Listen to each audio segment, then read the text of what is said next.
She went to Trinidad and Tobago to sell her mansion to save her husband's business. But when she came home unannounced on Christmas, she found her beloved grandmother shivering outside without a blanket, while her millionaire husband's family was laughing and enjoying champagne. What she did next will shock you. Watch the full story. Hi, my most beautiful family. First, let me pray for you. May your nights be peaceful, your mornings be bright, and may every burden on your shoulders be lifted. May your children grow in love and wisdom. May your homes overflow with blessings, and may your hearts never walk alone, for you are always carried by love. Amen. Now listen, my family. I know some of you come here for the first time carrying doubts and trust issues. I understand. But please know, everything I do here is real, born from love, from sacrifice, from the deepest part of me. It hurts me when many of you leave the story halfway, not because of numbers, but because it feels like my hard work, my long nights, and my heart mean nothing. Still, I cannot be angry with you, because you are my family, and I love you too much. But I want you to remember this. When you stay till the end, you are not only respecting the story, you are holding my hand. You are saying, Mr. Peter, we are with you. That love gives me strength to keep going. If your heart is true, write present. If your love is real, write, I am with Mr. Peter. Let me see my family shining in unity. Let's start together. If I had known that the woman who raised me like a queen would one day be left shivering in the cold by the family I trusted most, I would have burned every bridge to protect her. Olivia Jason's fingers trembled as she held the faded photograph of her one-year-old self, cradled in Michaela Blakes's young, hopeful arms, a moment frozen in time before tragedy struck and changed everything forever. The photograph had yellowed at the edges, but the love captured within it remained as vibrant as the day it was taken 31 years ago. Michaela, then just 47 with raven black hair and dreams still dancing in her eyes, gazed down at baby Olivia with the fierce devotion of a lioness protecting her cub. Neither of them knew that within hours of this picture being taken, a drunk driver would steal away Olivia's parents, leaving behind only twisted metal, shattered glass, and a grandmother's unbreakable promise to love unconditionally. But some promises, Olivia would learn, come with a price that no one should ever have to pay. "Grandmother, tell me again how you knew I was destined for greatness," Olivia whispered, settling onto the velvet cushions of her grandmother's favorite chair in their sprawling Manhattan penthouse. The evening sun painted golden streaks across Michaela's silver hair, creating a halo effect that made her look like the angel she had always been in Olivia's life. Michaela's eyes sparkled with the same mischief that had carried her through decades of struggle and sacrifice. "Child, the moment I held you after that terrible night, you stopped crying and looked at me with such determination. Your little fists were clenched tight, and I just knew that nothing in this world would ever break your spirit." The memory hit Olivia like a warm embrace, transporting her back to countless nights when Michaela would work double shifts as a hotel housekeeper, then come home to help with homework, braid hair, and whisper stories of strength and resilience. Every sacrifice had been wrapped in love, every hardship transformed into a lesson about perseverance. What Olivia didn't know was that soon those very lessons would be the only thing standing between her and complete devastation. "You remember the winter when I couldn't afford to buy you that red coat you wanted so badly?" Michaela's voice carried the weight of old regrets and hard-won wisdom. "I worked 3 jobs that month, cleaning offices until my hands bled, just so I could see you smile when you unwrapped it on Christmas morning." "And it was the most beautiful coat in the world," Olivia replied, her throat tight with emotion. "You made me feel like a princess even when we were living in that tiny apartment with the broken heater." Michaela reached out and cupped Olivia's face with hands that had scrubbed 1,000 floors to build a future. That's what love does, baby girl. It takes the broken pieces and makes them into something beautiful. It turns struggle into strength and pain into purpose. The irony of those words would haunt Olivia in the months to come when she discovered that not everyone understood the true meaning of love. The sound of keys jingling at the front door interrupted their moment, and Olivia's heart skipped with anticipation. Jason Halliburton's deep laughter echoed through the marble foyer, followed by the confident stride of a man who owned the world and everyone in it. At 35, he commanded respect in every room he entered, with his sharp jawline, piercing blue eyes, and the kind of smile that had convinced Olivia to say yes to forever 3 years ago.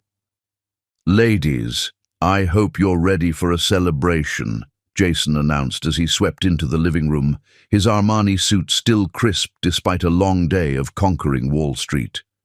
He moved toward Olivia with the grace of a man accustomed to getting everything he wanted, but when he greeted Michaela, his demeanor shifted to one of genuine respect and affection.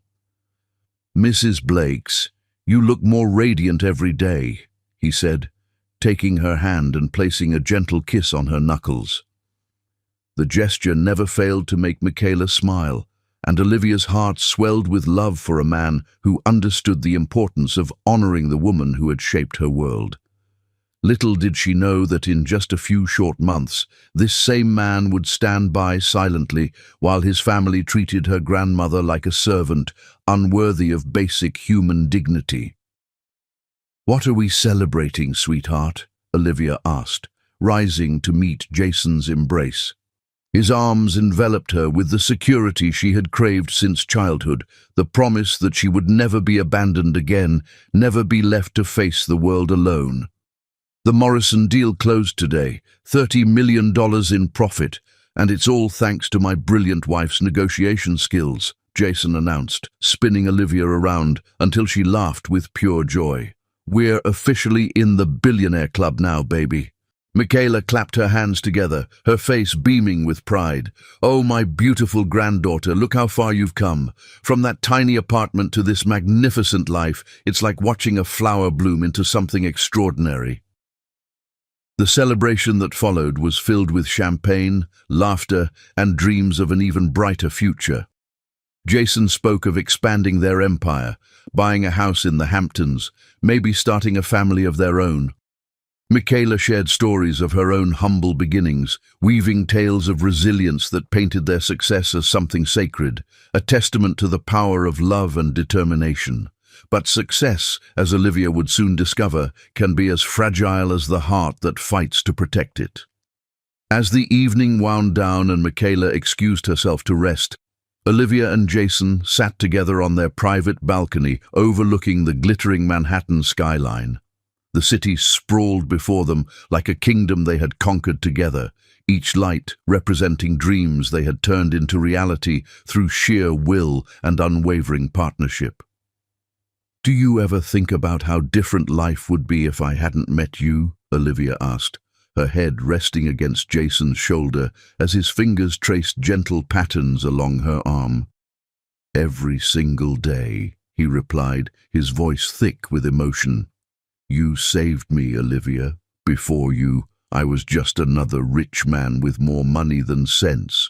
You gave my life meaning, purpose. You and your incredible grandmother taught me what real family looks like."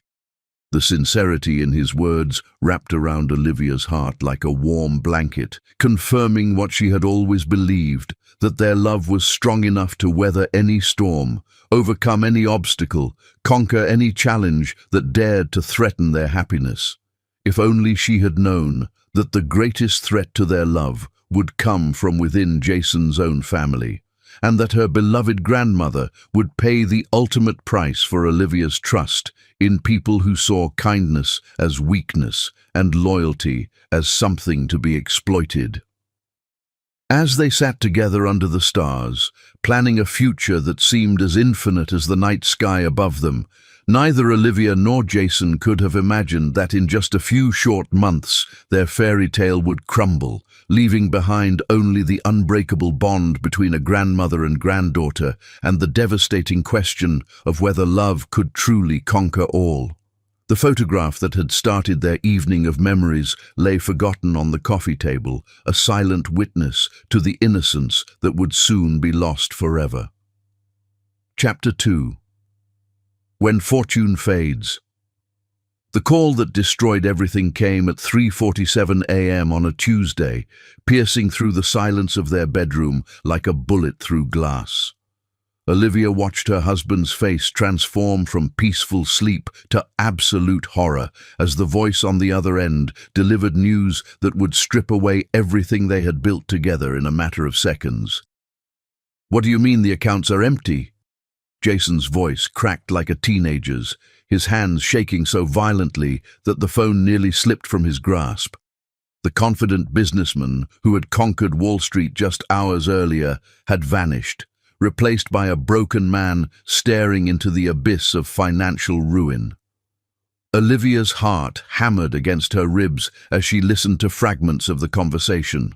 Words like embezzlement, offshore accounts, and federal investigation floating through the darkness like ghosts of their former life. She reached for Jason's free hand, squeezing tight as she watched 35 years of his life's work evaporate in real time. But nothing could have prepared her for what came next, the devastating realization that the man they had trusted most had orchestrated the perfect betrayal. "Vincent Rodriguez, my business partner for 15 years, he's disappeared," Jason whispered after ending the call, his voice barely audible in the suffocating silence of their bedroom. "Every account, every investment, every penny of liquid assets, gone. He even mortgaged our properties without my knowledge, forged documents, created fake investment portfolios." The name hit Olivia like a physical blow. Vincent, who had been best man at their wedding. Vincent, who had bounced their future children on his knee and promised to be their godfather. Vincent, who had eaten Sunday dinners at their table and called Michaela grandma with what seemed like genuine affection. "How much?" Olivia managed to ask, though part of her already knew the answer would change everything forever. "Everything. We're not just broke, Olivia. We're in debt for hundreds of millions. The FBI is freezing all remaining assets pending investigation. We have maybe 48 hours before they seize the penthouse, the cars, even our personal jewelry." Jason's words came out in broken fragments, each one hitting harder than the last. The woman who had built an empire through sheer determination felt the ground crumble beneath her feet. But what terrified her most wasn't the loss of wealth. It was the thought of her beloved grandmother facing poverty again after everything they had overcome together. Dawn arrived without fanfare, painting their luxurious bedroom in pale light that seemed to mock their devastation. Olivia had spent the remaining hours of the night holding Jason as he alternated between rage and despair, his powerful frame shaking with the weight of betrayal that cut deeper than any financial loss. "I trusted him with everything," Jason repeated for the 100th time, his voice hoarse from crying. He knew about every account, every investment strategy, every security code. He had access to it all because I believed he was family. "We'll get through this," Olivia whispered, though her own voice lacked conviction. "We've built something beautiful before. We can do it again." But even as she spoke the words, a cold dread settled in her stomach. They weren't young anymore, weren't starting from zero. They were starting from negative hundreds of millions, with the FBI breathing down their necks and creditors circling like vultures. What she didn't yet know was that this financial catastrophe would reveal the true character of everyone around them, and the results would break her heart in ways that money never could. The sound of gentle footsteps in the hallway announced Michaela's approach, and Olivia's throat tightened with the impossible task of explaining their new reality to the woman who had sacrificed everything to give her a better life. How do you tell someone who scrubbed floors until her hands bled that their fairy tale was over? "Good morning, my loves," Michaela called softly as she pushed open the bedroom door, carrying a silver tray with steaming cups of her famous herbal tea and homemade biscuits. At 78, she still insisted on taking care of everyone else, her nurturing spirit as strong as the day she first held baby Olivia. One look at their faces told her everything she needed to know. The tray trembled in her hands as she set it down, her wise eyes moving between Olivia and Jason with the intuition of someone who had survived enough storms to recognize the signs of devastation. "Tell me," she said simply, settling onto the edge of the bed with the quiet strength that had carried their family through every previous crisis. Jason couldn't meet her eyes as he explained Vincent's betrayal, his voice breaking on every detail of how 15 years of friendship had been nothing more than an elaborate con game. Michaela listened without interruption, her weathered hands folded in her lap as she absorbed the magnitude of their loss. The silence that followed felt like standing at the edge of a cliff, waiting for someone to either pull them to safety or push them into the void. "Well then," Michaela said finally, her voice carrying a calm that seemed impossible given the circumstances. "I guess it's time to find out what we're really made of." Olivia stared at her grandmother in amazement. Here was a woman who had worked 3 jobs to buy a single winter coat, who had stretched every dollar until it screamed, who had built a life of abundance through sheer determination, and she was facing the prospect of losing it all with the grace of a queen, accepting her fate. "Grandmother, we don't even know where we'll live after tomorrow," Olivia said, her own composure finally cracking. "Everything we worked for, everything you sacrificed for, it's all gone. Child, you think I raised you to believe that your worth comes from the size of your bank account?" Michaela's voice carried a gentle scolding that immediately transported Olivia back to childhood lessons about what truly mattered. The most valuable things in this world can't be stolen by any man, no matter how clever he thinks he is. But even Michaela's wisdom couldn't prepare them for the harsh realities that lay ahead, or the cruel awakening that would shatter their understanding of family loyalty. Jason finally lifted his head, and Olivia saw something she had never seen before in his eyes: complete and utter defeat. "Mrs. Blakes, I've failed. I've failed Olivia. I've failed you. I've failed everyone who believed in me. You trusted me to take care of your granddaughter, and instead I've destroyed everything." "Oh, my dear boy." Michaela reached out and cupped his face in her hands with the same tenderness she had shown Olivia throughout her life. "Love isn't about what you can provide. It's about what you're willing to sacrifice. And if you think this changes how much I care about you, then you don't understand the first thing about being part of this family." The tears that had been threatening to fall finally broke free as Jason collapsed into Michaela's embrace, this powerful man reduced to a broken child, seeking comfort from the only person who still believed in his worth. Olivia watched through her own tears as her grandmother worked the same magic she had performed countless times, transforming pain into hope, fear into courage, despair into determination. "We're going to survive this," Michaela declared with the authority of someone who had conquered poverty once before. "We're going to survive it together, and we're going to come out stronger on the other side. Mark my words, this betrayal is going to be the best thing that ever happened to us, because it's going to show us who we really are when everything else is stripped away." Little did any of them know that Michaela's words would prove prophetic in ways none of them could imagine, and that the true test of their family's strength was still to come. As the morning progressed and reality set in with cruel efficiency, they began the heartbreaking process of saying goodbye to the life they had built. Federal agents arrived to catalogue assets, movers came to pack belongings that would be sold to pay creditors, and lawyers delivered papers that made their financial destruction official. Through it all, Michaela moved with quiet dignity, comforting Olivia and Jason even as she watched her own comfortable golden years disappear. She packed her few precious possessions, photographs, letters, and the recipe book that contained generations of family wisdom with the same careful attention she had given everything throughout her life. "Where will we go?" Olivia asked that afternoon as they stood in their now empty penthouse, the echoes of their voices bouncing off bare walls that had once showcased their success. "My family has a place," Jason said quietly, and something in his tone made Olivia's skin crawl with foreboding.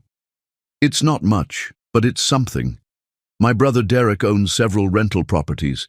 He says we can stay in one of the smaller houses until we figure things out." The way he avoided her eyes when he mentioned his family sent warning bells through Olivia's mind, but she pushed the feeling aside. They were desperate, and desperate times called for accepting help wherever they could find it. What none of them realized was that accepting Jason's family's charity would be the beginning of an even more devastating betrayal, one that would test the limits of love, loyalty, and forgiveness in ways that financial ruin never could. Chapter 3. Hidden Treasures. Sometimes the greatest treasures are buried in the deepest pain, waiting for the right moment to save us from ourselves. Michaela Blakes stood at her bedroom window, watching federal agents load the last of their seized belongings into unmarked vans, her reflection ghost-like against the glass as she clutched a manila envelope that contained secrets powerful enough to change everything.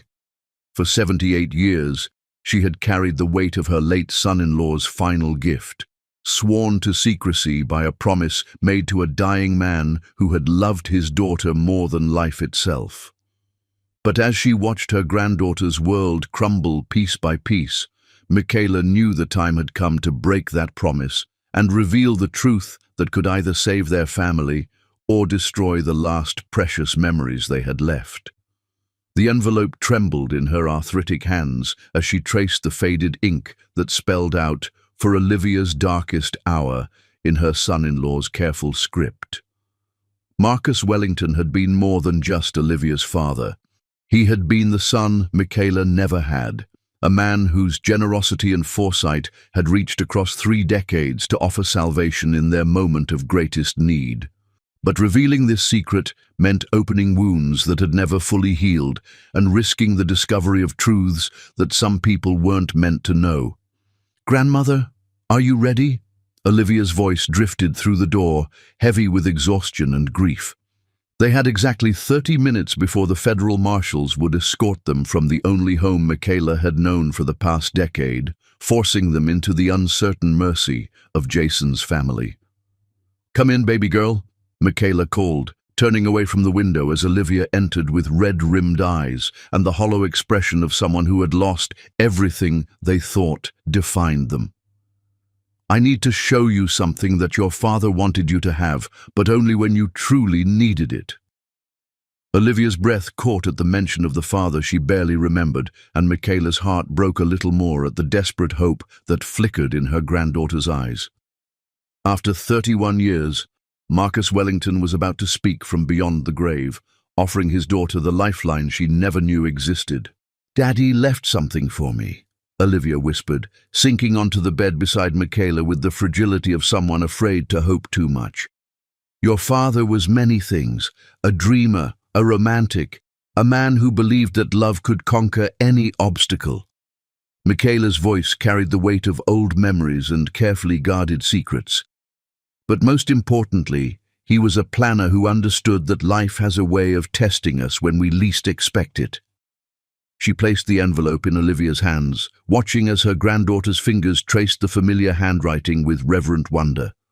Inside were documents that would change everything, property deeds, photographs, and a letter that contained words of love and wisdom from a father who had never stopped protecting his daughter, even in death.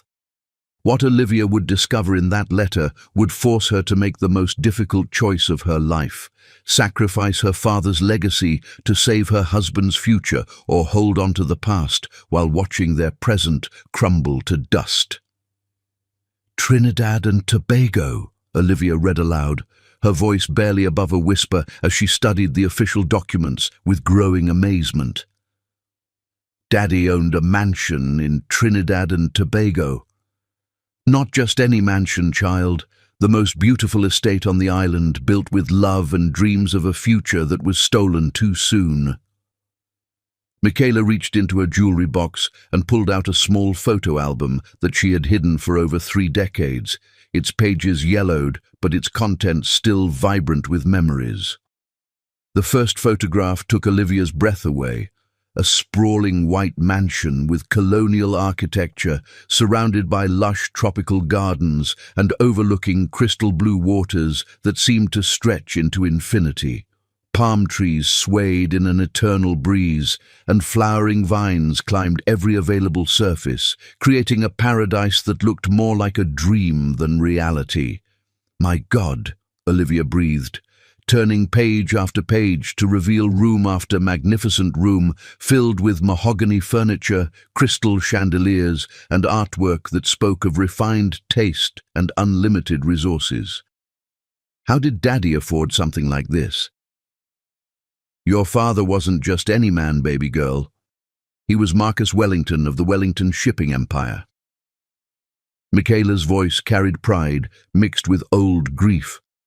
His family disowned him when he chose to marry your mother instead of the society girl they had picked out, but Marcus had already established his own business ventures across the Caribbean. The revelation hit Olivia like a tidal wave, reshaping everything she thought she knew about her family's history. Her father hadn't been the simple businessman she had imagined, but a wealthy entrepreneur who had built an empire of his own before tragedy cut his life short. But the most shocking discovery was yet to come, hidden in the final pages of his letter like a gift wrapped in tears and sacrifice. "Listen to what he wrote to you," Michaela said, opening the letter with shaking hands as her voice took on the cadence of a man speaking across time itself. "My dearest Olivia, if you are reading this, then the world has challenged you in ways I pray you never have to face. But I know, my little girl, you are stronger than you realize, braver than you believe, and more loved than you can possibly imagine. The mansion I built in Trinidad was meant to be our family's retreat, a place where we could escape the world and focus on what truly matters. I never got the chance to take you there, but perhaps this gift can serve a greater purpose than I ever envisioned." Olivia's tears fell onto the faded paper as she read her father's words, feeling his love reach across 3 decades to embrace her in her darkest moment. But it was his next paragraph that would test the very foundations of her character. "Should you ever find yourself in desperate circumstances, know that this property is worth enough to solve any financial crisis you might face. But I pray you will only sell it if doing so serves the greater good, to protect the people you love, to preserve the family we built together, or to ensure that goodness triumphs over greed. The choice is yours, my darling daughter, and I will love you no matter what you decide." The weight of the decision settled on Olivia's shoulders like a crushing burden. Here was the solution to all their problems, the key to rebuilding their empire and securing their future. But using it meant saying goodbye to the last tangible connection to the father she had barely known, selling off a piece of her heritage that could never be replaced.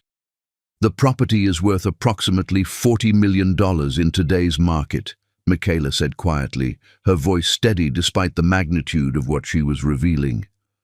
"More than enough to pay off the debts and start fresh.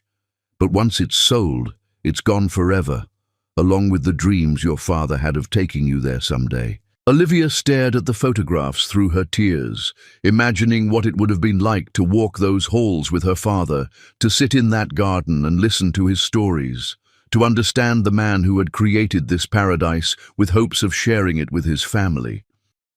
The mansion represented more than just money. It was a monument to love cut short, a testament to dreams that had died with her parents on that terrible night 31 years ago. But it was also the lifeline that could save Jason from complete ruin and restore the life they had built together through years of love and partnership. "What would Daddy want me to do?" Olivia asked, her voice breaking with the impossibility of the choice before her. "Your father was a man who believed that love was the only currency that really mattered," Michaela replied, wrapping her arms around her granddaughter with the fierce protectiveness that had carried them through every previous storm. "He would want you to choose whatever path leads to the greatest happiness for the most people, even if it means sacrificing his own dreams in the process." The sound of heavy footsteps in the hallway announced Jason's return from his final meeting with the bankruptcy attorneys, and Olivia quickly wiped her tears as she tried to compose herself.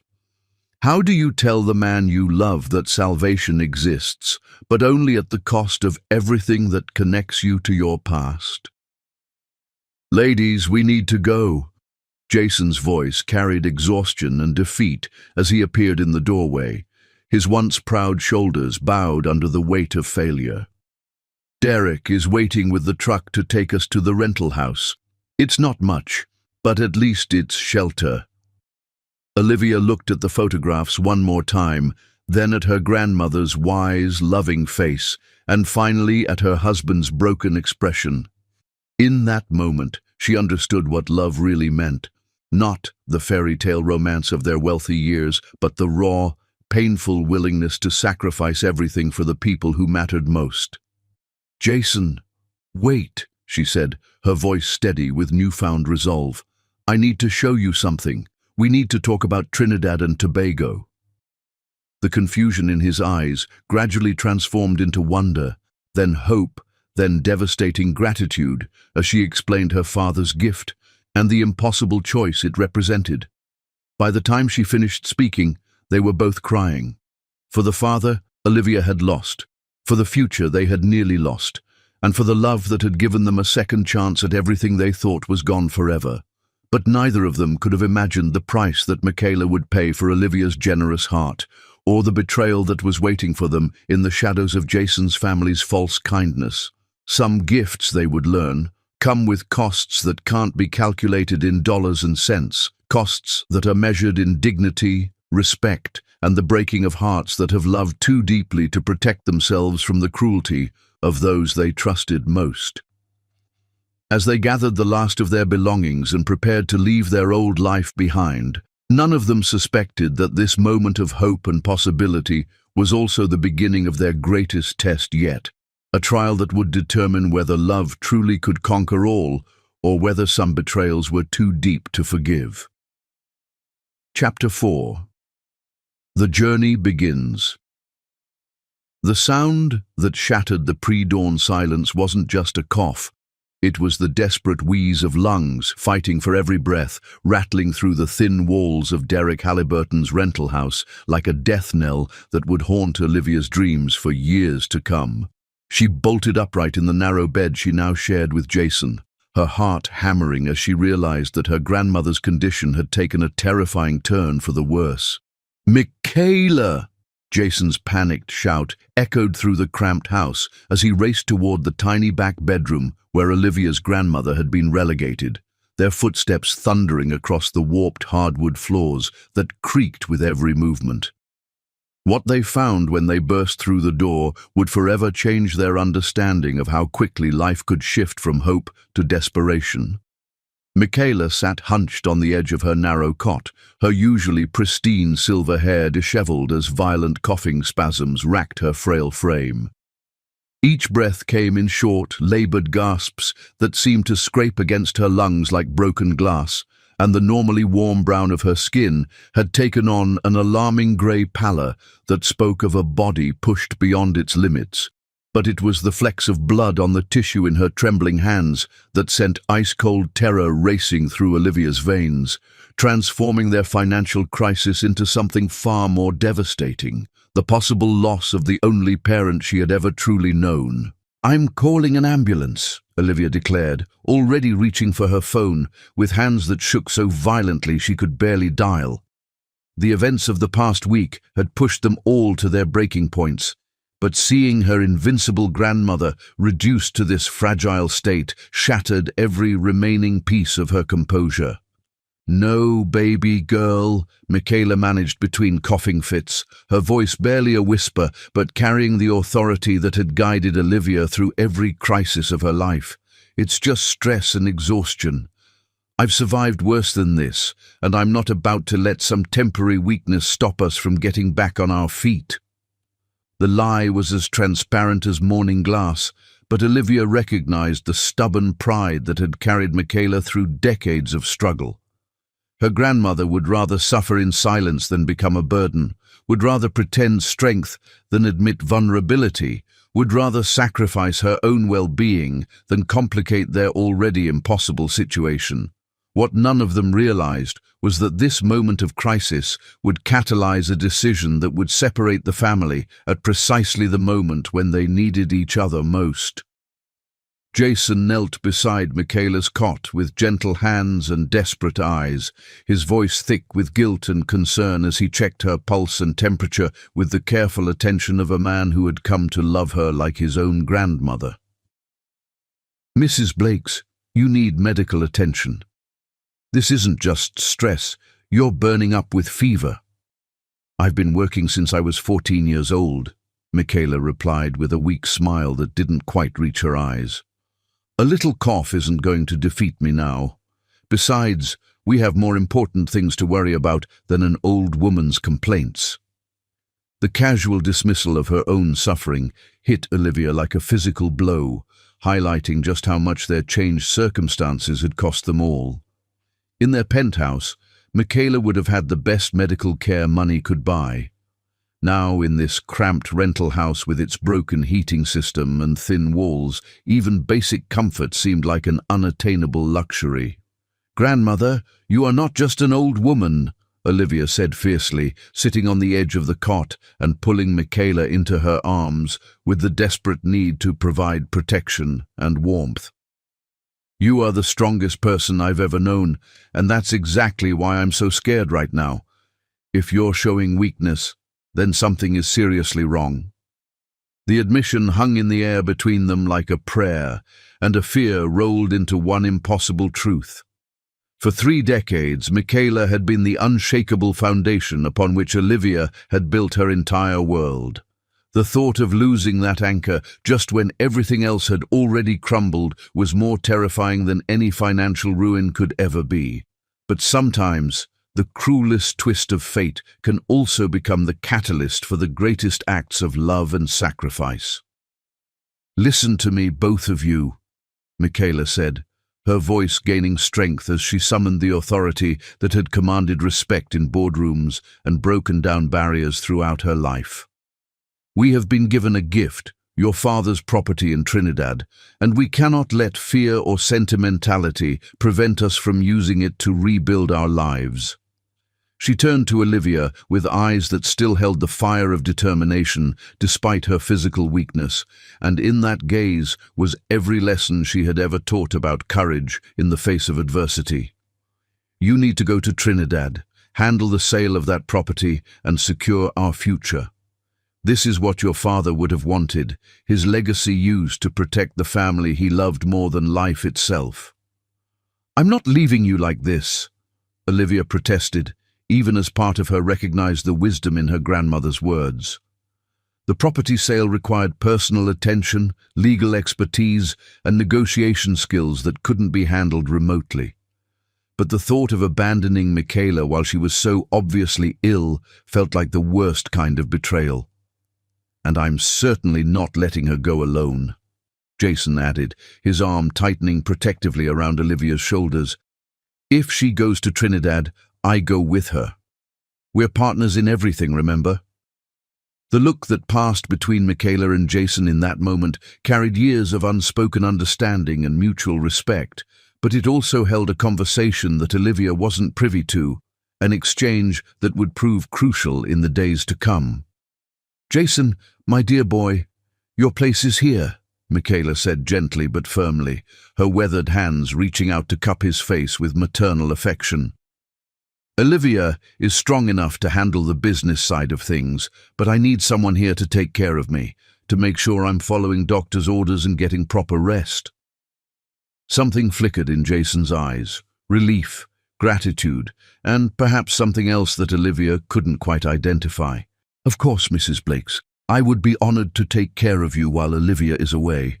You've both done so much for me. It's the least I can do to repay your kindness."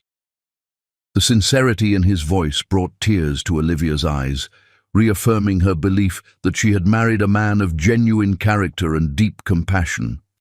Here he was, willing to set aside his own pride and comfort to care for an elderly woman who had welcomed him into their family with open arms. If only she had known that his family would view that same elderly woman as little more than a convenient servant whose dignity was expendable for their entertainment. "It's settled then," Michaela announced with the finality of someone accustomed to making difficult decisions. "Olivia will go to Trinidad, handle the property sale, and secure our financial future. Jason will stay here and take care of me, proving once again that he truly understands what it means to be part of this family." The plan made perfect sense from every practical angle, but something deep in Olivia's gut twisted with unease that she couldn't quite identify. Perhaps it was simply the anxiety of leaving her sick grandmother for the first time in 31 years, or maybe it was the intuitive understanding that their family was about to face its greatest test yet. Either way, she couldn't shake the feeling that this decision would change everything in ways none of them could anticipate. Over the next 3 days, they worked tirelessly to arrange Olivia's trip to Trinidad and Tobago. Legal documents were prepared, travel arrangements were made, and detailed instructions were reviewed until everyone understood their roles in the complex process of selling international property. Michaela's condition stabilized somewhat with rest and the makeshift medical care they could afford, but her cough persisted like a constant reminder of how precarious their situation had become. She insisted on helping with the travel preparations despite her obvious exhaustion, determined to ensure that every detail was perfect for the mission that would determine their family's future. "Take this," she said on Olivia's final night at home, pressing a small golden locket into her granddaughter's hands with tears streaming down her weathered cheeks. "It was your mother's, and it contains a picture of your parents on their wedding day. Let them guide you through this journey, and remember that love is the only compass you'll ever need." The locket was warm from Michaela's touch, carrying with it decades of love and the weight of family history that stretched back through generations of strong women who had faced impossible odds with grace and determination. "I'll call you every night," Olivia promised, clutching the locket to her heart as she memorized every line of her grandmother's face. "And if your condition gets worse, I'll come home immediately, property sale or no property sale."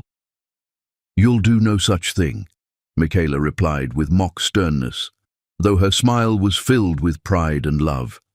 "You'll handle that business like the strong, capable woman I raised you to be, and you'll come home victorious with the future secured for all of us." The morning of departure arrived with cruel efficiency, bringing with it a mixture of hope and heartbreak that would define the next phase of their journey. As Olivia stood at the airport, surrounded by luggage that contained everything she would need for an extended stay in a foreign country, she felt the weight of her family's expectations pressing down on her shoulders like a lead blanket. "Take care of each other," she whispered to Jason and Michaela, her voice thick with emotion as she hugged them both one final time. "I love you more than words can express, and I'll be back before you know it with enough money to rebuild our lives exactly the way we want them." What she didn't say, what she couldn't have known to say, was that the next time she saw her beloved grandmother, everything would be different, and the love she was counting on to sustain them would be tested in ways that would either destroy them completely or forge them into something stronger than they had ever dared to imagine. Chapter 5. Island of Memories.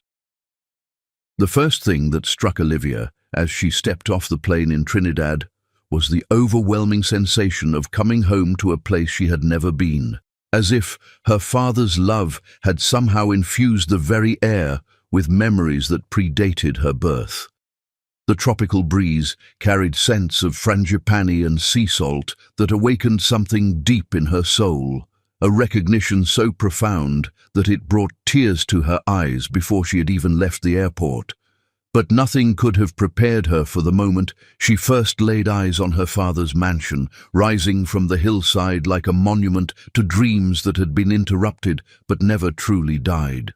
The photographs in Michaela's album had been beautiful, but they had failed to capture the raw, emotional power of standing before this testament to a father's love, a place built with the hope of sharing paradise with the family he would never get the chance to bring home. The wrought iron gates stood open as if they had been waiting 31 years for her arrival, framing a winding driveway that led through gardens so lush and magnificent that they seemed to belong in a fairy tale rather than reality. Every tree, every flower, every carefully placed stone had been chosen with the kind of attention that spoke of a man who had planned to create perfection for the people he loved most. Standing at the entrance of this paradise, Olivia felt her father's presence as clearly as if he were walking beside her, guiding her steps toward the home he had built with dreams of the future they would never share. Miss Olivia Wellington. The voice belonged to an elderly Trinidadian man whose weathered face broke into a smile so genuine that it immediately put her at ease. "I am Samuel Rodriguez, and I have been waiting 31 years to meet you." The name Rodriguez sent a chill down Olivia's spine. Vincent Rodriguez had been the business partner who betrayed them, and she wondered if this was some cruel coincidence designed to remind her of their recent tragedy. But Samuel's warm handshake and kind eyes carried none of the deception that had destroyed their lives. "Your father hired my family to maintain this property before you were even born," Samuel explained as he led her up the grand staircase to the mansion's front entrance. "Every day for 3 decades, we have tended these gardens and cleaned these rooms, keeping everything exactly as he left it, waiting for the day when his daughter would finally come home." The revelation that her father had planned for her eventual arrival hit Olivia like a wave of bittersweet emotion. Even in death, Marcus Wellington had been taking care of his daughter, ensuring that when she finally discovered her inheritance, it would be perfect and ready to welcome her with open arms. But the real shock was waiting just inside the front door, where the weight of 31 years of preserved love and hope would bring her to her knees. The entrance hall took her breath away with its soaring ceilings, crystal chandeliers, and polished marble floors that gleamed like mirrors in the tropical sunlight streaming through enormous windows. But it was the portrait hanging above the grand staircase that stopped her heart completely, a family painting of her parents holding a baby who could only be herself, commissioned during the brief months when their happiness had seemed infinite and unbreakable. "He had it painted from photographs after the accident," Samuel said quietly, his voice thick with old grief. "Told the artist he wanted to capture the family he would have had if fate hadn't been so cruel. Every morning he would stand right here and talk to that painting like you were all still with him." Olivia's legs gave out, and she sank onto the marble steps as the full weight of her father's love crashed over her in waves of understanding and regret. This wasn't just a house. It was a shrine to the family that had been stolen from him, a monument to dreams that had been cut short but never abandoned, a testament to love so deep that it had transcended death itself. How could she possibly sell this place? How could she turn her father's heart into mere dollars and cents, even if those dollars could save her husband and secure their future? "There's more you need to see," Samuel said gently, offering her his arm for support as they began a tour that would reveal the depths of Marcus Wellington's devotion to the daughter he barely had time to know. Room after magnificent room had been designed with a child in mind, a library filled with books about adventure and courage, a music room with a piano positioned perfectly for small hands to reach the keys, a playroom equipped with toys that would have delighted any little girl lucky enough to call this paradise home. "Your father spent months designing your bedroom," Samuel explained as he opened the door to a space that looked like something out of a princess fairy tale. He said his little girl deserved to feel like royalty every single day of her life. The bedroom was a masterpiece of pink and gold, with a canopy bed fit for a queen and windows that overlooked the gardens where Marcus had planned to teach his daughter about the flowers he loved so much. Even the closet had been designed with the expectation that someday a grown woman would need space for elegant gowns and beautiful shoes. Standing in that room, Olivia felt the presence of the father she had never known as clearly as if he were standing beside her, showing off the palace he had built for his princess. The love that had gone into every detail was so overwhelming that it threatened to break her heart completely. But the most devastating discovery was still to come, hidden in Marcus Wellington's private study, like a message in a bottle cast across the ocean of time. The study was a masculine sanctuary filled with leather-bound books, antique furniture, and the lingering scent of the cigars Marcus had enjoyed during his brief years of happiness. But it was the desk that drew Olivia's attention, specifically the journal that lay open, as if her father had just stepped away for a moment and planned to return. He wrote in that journal every day after the accident, Samuel explained, his voice barely above a whisper. Wrote letters to you, told you about his day, shared his dreams for your future. Said it helped him feel connected to the daughter he would never get to watch grow up. With trembling hands, Olivia opened the leather-bound journal to a random page and began to read words that would forever change her understanding of what it meant to be truly loved. My dearest Olivia, today is your 2nd birthday. Though you will never blow out candles or open presents, I spent the morning in your garden, planting the roses that I hope will bloom when you finally come home to me. Everything I do here is for you, my darling daughter. Every flower I plant, every room I design, every breath I take is an act of love for the little girl who made my life complete in just one short year. The journal contained hundreds of similar entries, each one a love letter from a father to the daughter who lived in his heart, even though she couldn't live in his arms. Page after page revealed the depth of his devotion, his hopes for her future, his dreams of the day when she would walk through these halls and understand how much she had been loved from the very moment she was born. Reading those words, Olivia felt her father's love wrap around her like a warm embrace, healing wounds she hadn't even realized existed, and filling empty spaces in her heart that had ached for 31 years without her understanding why. But it also made the decision to sell the property infinitely more complex, because how do you put a price tag on love itself? Miss Olivia, Samuel said after giving her time to absorb the magnitude of what she had discovered, there are people here who want to buy this property, rich developers who want to tear it down and build hotels, investors who see dollar signs where your father saw love. But there is one offer that might interest you. A family who understands what this place represents and wants to preserve it exactly as your father intended. The possibility of finding buyers who would honor her father's memory rather than destroying it offered a glimmer of hope in what had seemed like an impossible situation. If she could sell the property to people who would cherish it the way Marcus Wellington had intended, perhaps she could live with the decision to let it go. As the afternoon wore on and Olivia explored every corner of the magnificent estate, she began to understand why her father had chosen this particular paradise as the setting for his dreams. The mansion sat on a cliff overlooking the Caribbean Sea, surrounded by gardens that bloomed year-round and filled with the sound of birds singing songs of welcome and joy. It was the kind of place where healing could happen, where broken hearts could mend, where a family could find the peace and happiness that had been stolen from them by cruel fate and even crueler betrayals. Standing on the terrace as the sun began to set over the water, painting the sky in shades of gold and crimson that seemed to embrace the entire world in their beauty, Olivia made a decision that would define the rest of her life. She would sell the property, but only to buyers who would preserve it as the monument to love that her father had intended it to be. The sacrifice would be enormous, letting go of the last tangible connection to the father she had barely known, accepting that she would never again walk these halls or sit in these gardens where his love still lingered in every shadow and every beam of sunlight.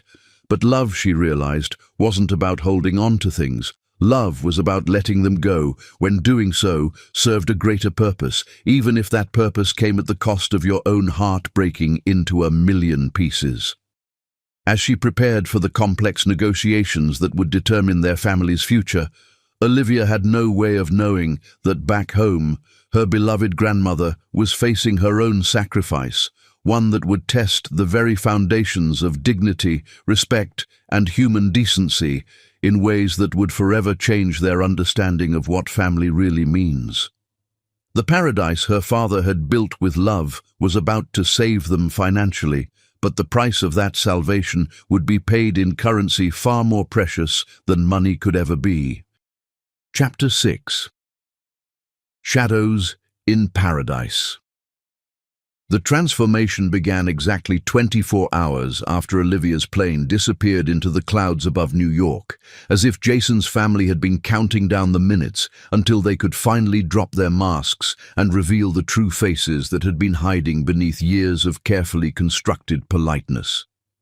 What Michaela discovered that first morning would shatter her faith in human decency and force her to confront a cruelty so systematic that it seemed designed specifically to break the spirit of a woman who had never harmed anyone in her 78 years of life. Well, look what the cat dragged in. The voice belonged to Derek Halliburton, Jason's older brother, whose lips curved into a smile that held no warmth as he surveyed Michaela over his morning coffee, with the satisfaction of a predator finally cornering its prey. "I was wondering when we'd get to have a little family meeting about the new living arrangements." Michaela looked up from the kitchen sink, where she had been washing the breakfast dishes, a small gesture of gratitude for the roof over their heads, and felt ice-cold dread settle in her stomach as she took in Derek's expression. This was not the face of a man offering charity to family in need.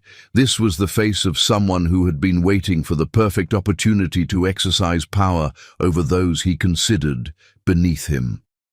Behind Derek stood his wife Beverly, a sharp-featured woman whose designer clothes and perfectly styled hair couldn't disguise the ugliness that radiated from her eyes like poison, and flanked around them were their 3 adult children, Marcus Jr., Patricia, and Stephen, each wearing the same expression of barely contained contempt that spoke of a family united in their shared sense of superiority. But it was what Derek said next that would begin Michaela's descent into a nightmare she could never have imagined possible. "Here's how this is going to work, Grandma Moses," Derek continued, his voice dripping with disdain as he used a nickname clearly intended to reduce her to a caricature rather than treating her as a human being. "You're living in my house, eating my food, and using my electricity. That means you're going to earn your keep like everyone else around here." The casual cruelty of his words hit Michaela like a physical blow, but it was the murmur of agreement from the rest of his family that truly broke her heart. These people had sat at her table, had eaten meals prepared with love, had accepted her warmth and hospitality for 3 years, and now they were revealing that it had all been an act designed to hide their true feelings until the moment came when they held all the power. "I understand you need help around the house," Michaela replied quietly, her dignity intact despite the humiliation burning in her chest. "I'm happy to contribute however I can while Jason and I are staying here." "Oh, you misunderstand," Beverly interjected with a laugh that sounded like breaking glass. "This isn't about help. This is about earning your place. See, we've been talking, and we think it's time someone around here learned the difference between being a guest and being a burden." The words were designed to cut, and they succeeded beyond the family's wildest dreams. Michaela had spent her entire life taking care of other people, had worked multiple jobs to provide for Olivia, had opened her heart and home to Jason without reservation, and now she was being told that her presence was unwelcome, that her very existence was a burden to be managed rather than a blessing to be cherished. But the cruelest twist was still to come, delivered with the kind of calculated precision that could only come from people who had planned this moment with sadistic attention to detail. From now on, you'll be responsible for all the cooking, cleaning, and laundry for the entire household, Derek announced, as if he were a king issuing a royal decree. And you'll do it with a smile, because anything less than complete gratitude would be very ungrateful considering how generous we're being by letting you stay here. The other family members nodded in agreement, their faces showing the satisfaction of people who had found a perfect victim, someone who couldn't fight back, couldn't leave, and couldn't defend herself without risking the safety and security of her family.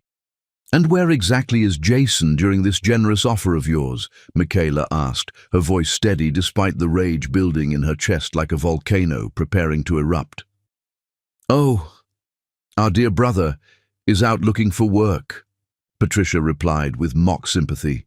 "Poor thing is so ashamed of losing everything that he can barely stand to be in the same room with us.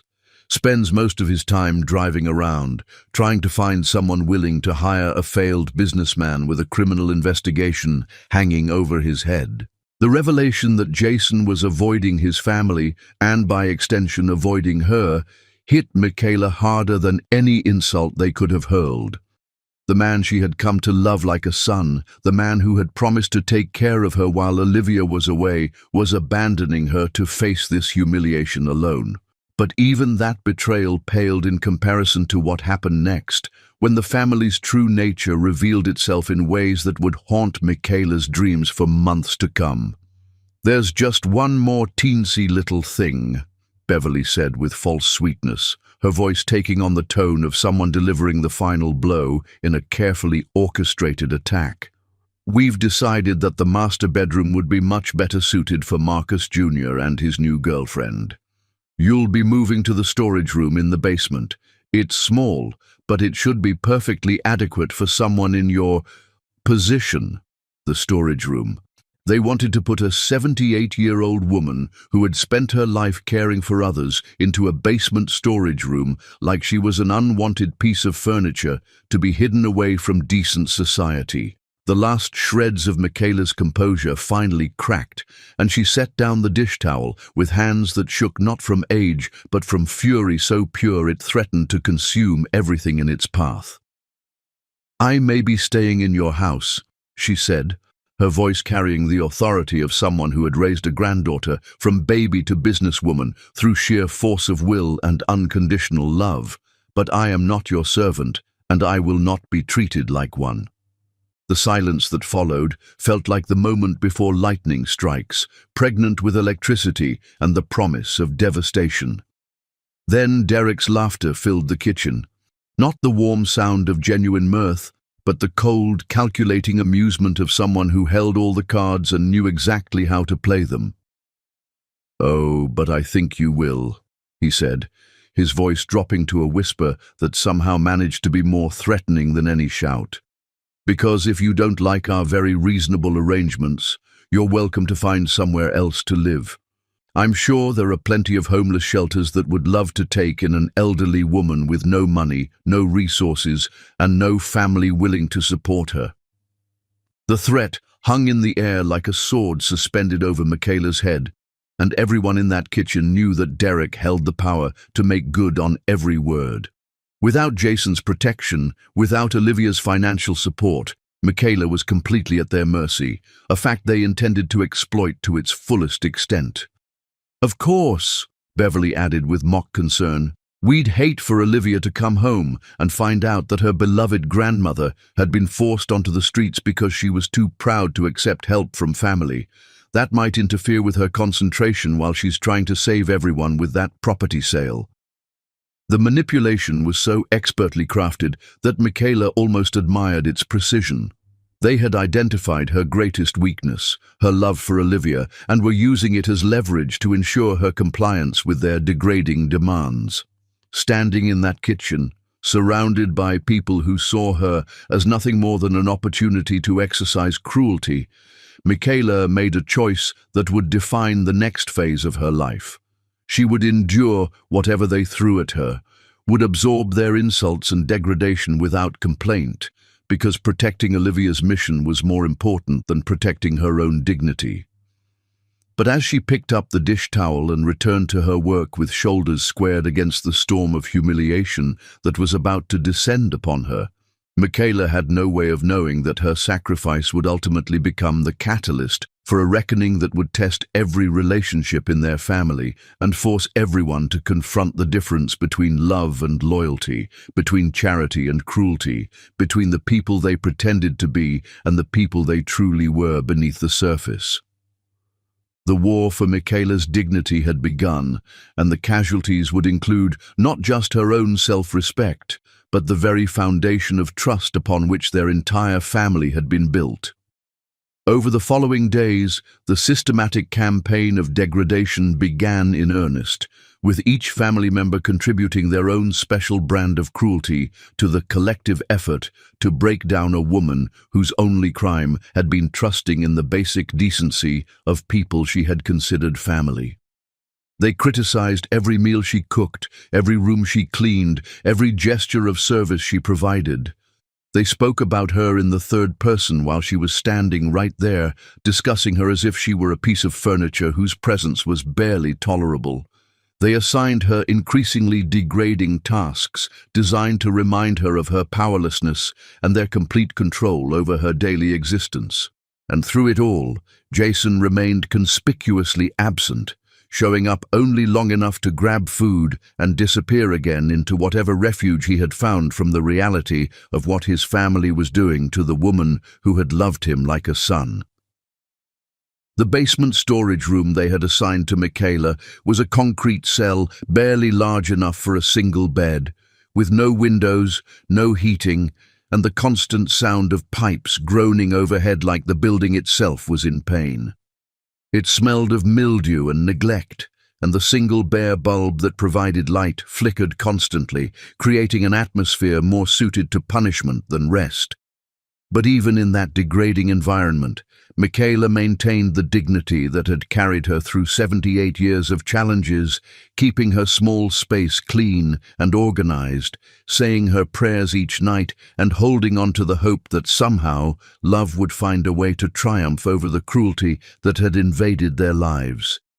What she couldn't have known was that thousands of miles away, Olivia was working tirelessly to secure their financial future, completely unaware that the grandmother she was trying to save was already paying a price that no amount of money could ever justify or repair.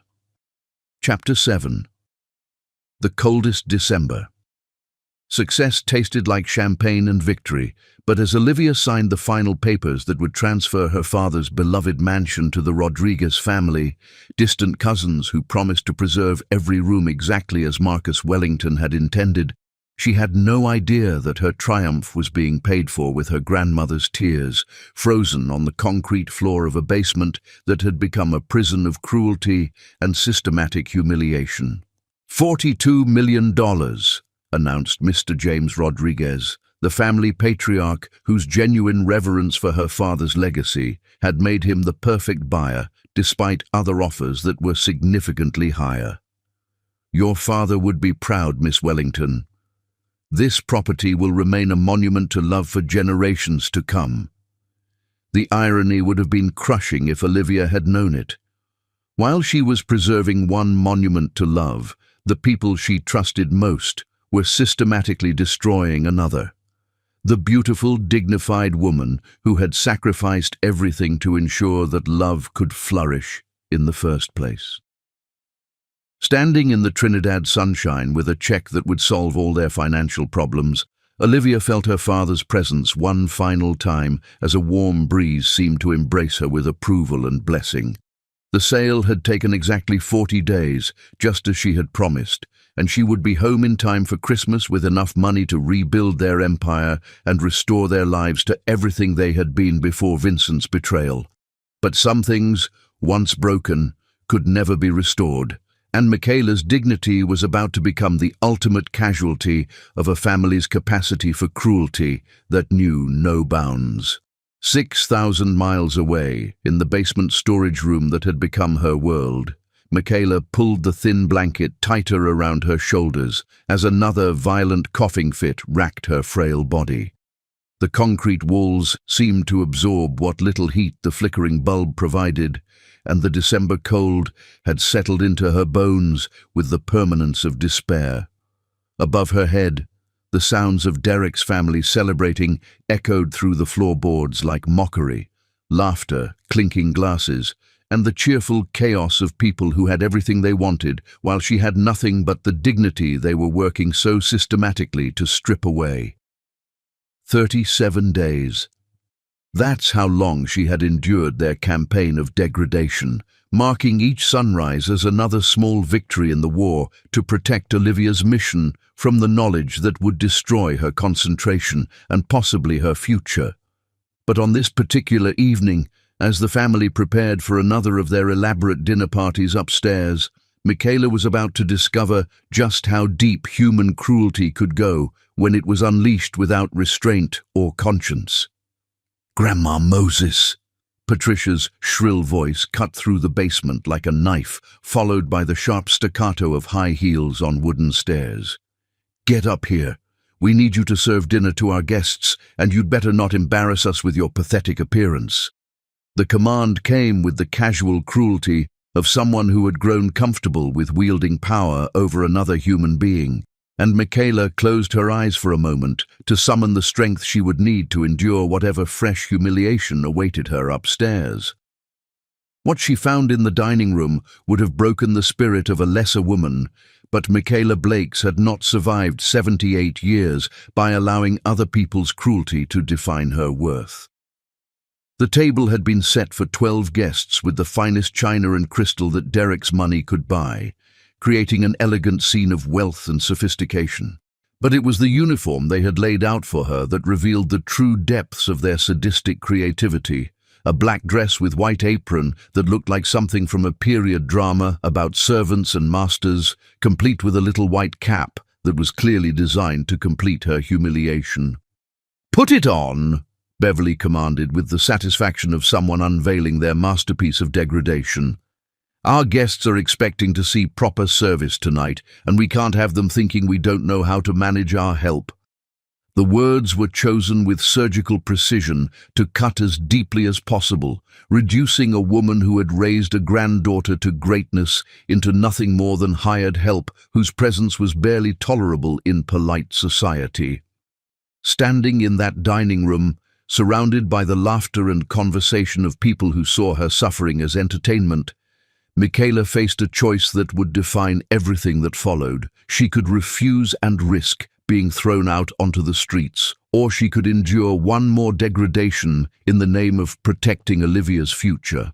The uniform fit like a shroud, and as Michaela looked at herself in the hallway mirror, she saw what Derek's family wanted her to see: an elderly servant whose dignity had been successfully stripped away, whose identity had been reduced to her usefulness in their elaborate performance of superiority.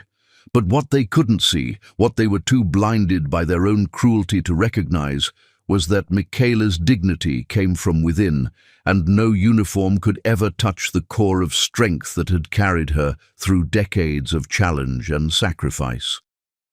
The dinner party itself was a masterclass in calculated humiliation, with each family member contributing to the systematic effort to remind Michaela of her powerlessness. They spoke about her as if she couldn't hear, criticized her service in front of the guests, and treated her with the kind of casual contempt usually reserved for inanimate objects. "Derek, where did you find such dedicated help?" asked one guest, a portly man whose expensive suit couldn't disguise his obvious satisfaction at witnessing someone else's degradation. "She seems so broken in." "Oh, she's not really help," Derek replied with mock generosity, his voice carrying clearly to where Michaela stood serving soup with hands that shook from more than just age. "She's actually my brother's wife's grandmother. We're just teaching her about gratitude while they get back on their feet." The laughter that followed felt like acid poured directly onto Michaela's soul, but she continued serving with the mechanical precision of someone who had learned to disconnect her spirit from her body as a survival mechanism. It was Marcus Jr. who delivered the evening's cruelest blow, standing up during the main course to make what he called a toast to family values. "To my Uncle Jason," he announced, raising his wine glass with theatrical flourish, "who married so far above his station that he actually convinced himself that trailer park royalty qualified as real family. And to Grandma Moses here, who's finally learning what it means to earn her keep instead of living off other people's charity." The applause that followed the toast was the sound of human decency dying in real time, and Michaela felt something inside her chest crack like ice under pressure. Not her spirit, that remained unbroken, but her faith in the fundamental goodness of people, her belief that cruelty always had limits, her trust that somewhere in Derek's family there was still a trace of the humanity she had once believed in. But even rock bottom, it turned out, had a basement level that she was about to discover. As the evening wound down and the guests prepared to leave, Beverly pulled Michaela aside with the smile of someone about to deliver the final stroke in a carefully orchestrated campaign of destruction. "I hope you've enjoyed playing dress-up tonight," she said with false sweetness that made her words even more poisonous. "Because from now on, this is your permanent uniform. We've decided that having proper help around the house is so much more civilized than pretending you're some kind of family member." The casual erasure of 30 years of love and connection hit Michaela harder than any physical blow could have managed. In Beverly's mind, she was no longer Olivia's beloved grandmother, no longer the woman who had raised a daughter to greatness through love and sacrifice, no longer a human being deserving of basic respect and dignity. She was just the help, disposable, replaceable, and worthy of consideration only as long as she continued to provide useful service to her betters. That night, as Michaela lay on her narrow cot in the basement storage room, still wearing the servant's uniform because they hadn't provided her with anything else to sleep in, she did something she hadn't done since the night Olivia's parents died. She wept for the cruelty that people could inflict on each other when they believed no one was watching or caring enough to stop them. Above her head, the sounds of Derek's family celebrating continued late into the night, their voices loud with wine and satisfaction, their laughter echoing through the house like the sound of victory over someone who had never been their enemy until they decided to make her one. But what none of them realized was that their systematic campaign of cruelty was being observed by someone who still had enough conscience left to be horrified by what he was witnessing. Jason Halliburton, who had finally returned home from one of his long absences to discover what his family had done to the woman he had promised to protect. Standing in the hallway outside the dining room, watching through the crack in the door as they forced Michaela to serve their guests in a maid's uniform, Jason felt something inside his chest collapse like a house of cards in a hurricane. This wasn't charity or tough love or any of the other euphemisms his family might use to justify their behavior. This was systematic cruelty designed to break the spirit of a woman whose only crime had been trusting in their basic human decency. And he had allowed it to happen through his cowardice, his shame, and his inability to stand up to the family that had raised him to believe that power over others was more important than basic human compassion. As he watched Michaela clean up the remnants of the dinner party with the mechanical movements of someone whose spirit had been systematically battered into submission, Jason made a decision that would define the rest of his life. No more running away, no more hiding from the consequences of his family's cruelty, and no more allowing his own shame to prevent him from protecting the woman who had loved him like a son. The war for Michaela's dignity was about to get its first real soldier, and the battle lines that had been drawn would determine whether love truly could triumph over cruelty, or whether some betrayals were too deep to ever forgive. Chapter 8. Christmas Betrayal. Christmas Eve had never felt so much like a funeral until Olivia stepped out of the taxi at Derek Halliburton's house, her heart racing with anticipation to surprise her beloved grandmother and husband with the news that would change their lives forever. $42 million in her bank account and the promise of a future rebuilt from the ashes of Vincent's betrayal. But the scene that greeted her in the weak December sunlight would destroy her faith in human decency and reveal truths so devastating that no amount of money could ever repair the damage they had caused. The first thing that struck her as wrong was the silence, not the peaceful quiet of a family preparing for Christmas morning, but the hollow emptiness of a house where love had died and been replaced by something cold and merciless.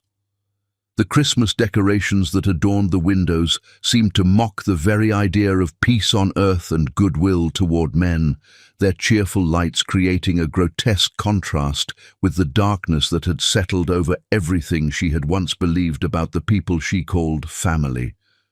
But nothing, absolutely nothing, could have prepared her for the sight that would haunt her nightmares for the rest of her life. Her 78-year-old grandmother, the woman who had raised her like a queen and loved her with the fierce devotion of a lioness, sitting on the concrete steps of the back porch in the freezing December air, wearing nothing but a thin servant's uniform and shivering so violently that her entire body seemed to vibrate with the bone-deep cold of someone whose spirit had been systematically frozen by cruelty beyond imagination. "Grandmother?" Olivia's voice came out as barely a whisper, her throat closing with horror as she took in the full scope of what had been done to the most precious person in her world. "What are you doing out here? Where's your coat? Where are your warm clothes?" Michaela looked up with eyes that had seen too much suffering, her face gaunt from weight loss, and her silver hair disheveled in a way that spoke of someone who had been stripped of even the basic dignity of personal care. For a moment, she seemed not to recognize her granddaughter, as if the past 40 days of systematic humiliation had erased her ability to believe that rescue could ever come. Then recognition dawned, and with it came tears that seemed to carry the weight of every indignity she had endured while Olivia was thousands of miles away, fighting to save a family that had already been destroyed by the very people who should have protected it. "Baby girl," Michaela whispered, her voice hoarse from the cold and from crying alone in the darkness of a basement storage room where no one could hear her pain. "You came back. I knew you would come back." The relief in her grandmother's voice hit Olivia like a physical blow, followed immediately by a rage so pure and consuming that it threatened to burn down everything in its path. Someone had done this to Michaela. Someone had taken the woman who deserved nothing but love and respect, and had systematically destroyed her dignity for the entertainment of people who called themselves family. But the full scope of the betrayal was still revealing itself, because as Olivia helped her grandmother to her feet, she heard something that would forever change her understanding of cruelty, the sound of laughter and celebration coming from inside the house, where Derek's family was enjoying what sounded like the most wonderful Christmas Eve party in the world. "They're celebrating Christmas while you're sitting outside in the cold?" Olivia asked, her voice deadly quiet, as she wrapped her own coat around Michaela's shaking shoulders. "They're inside drinking champagne while you don't even have a blanket." "It's not their fault, baby girl," Michaela replied with the broken voice of someone who had been trained to accept blame for other people's cruelty. "I was supposed to be cleaning the kitchen after their party, but I started coughing and had to come outside for air. They probably don't even know I'm out here." The lie was so transparent that it would have been heartbreaking if it weren't so infuriating, and Olivia felt her last thread of composure snap like a guitar string under too much tension. Her grandmother was making excuses for people who had clearly been torturing her, still trying to protect the very family that had shown her less mercy than they would show a stray dog. "No," Olivia said, her voice carrying the authority of someone who had spent 40 days conquering impossible business deals and was not about to be defeated by domestic cruelty. "This is not your fault, and we're going to find out exactly what's been happening here." What they discovered when Olivia helped her grandmother through the back door would have been shocking if the evidence of systematic abuse hadn't already been written all over Michaela's gaunt face and hollow eyes.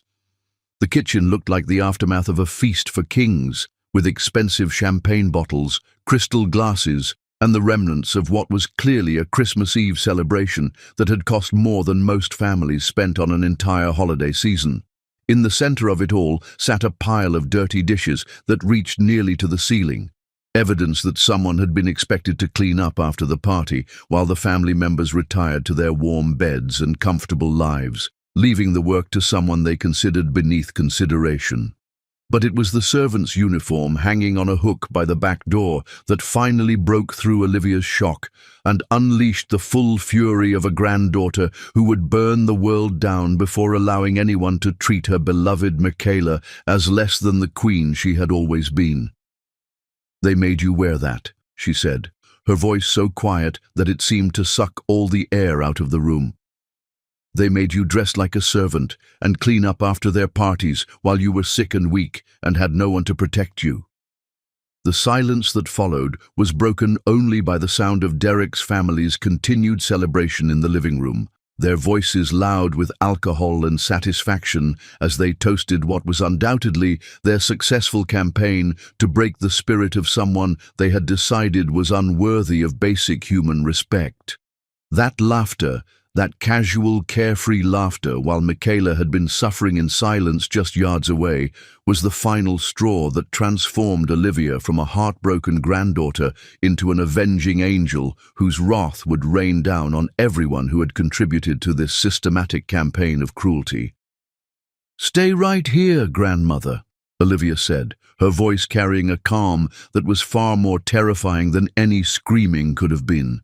"I'm going to have a conversation with our host family about the definition of hospitality." What Derek's family saw when Olivia walked into their Christmas Eve celebration would later be described by witnesses as the personification of righteous fury, a woman whose love had been transformed into something so powerful that it seemed to make the very air around her vibrate with barely contained energy. They were all there, scattered around the living room like actors in a play about entitled wealth and casual cruelty. Derek lounging in his leather recliner with a snifter of brandy, Beverly draped across the sofa in a designer dress that probably cost more than most people's cars, and their 3 adult children sprawled in various poses of satisfied indulgence, all of them glowing with the particular satisfaction that comes from having spent weeks systematically destroying another human being's dignity. The look of shock that crossed their faces when Olivia appeared in their doorway was quickly replaced by something far more revealing, guilt mixed with defiance, the expression of people who knew exactly what they had done wrong but were prepared to defend their actions with whatever justification they could manufacture on the spot. "Olivia!" Derek exclaimed with false heartiness, rising from his chair as if greeting a beloved family member rather than someone whose grandmother he had been torturing for over a month. "Welcome back! How was your trip?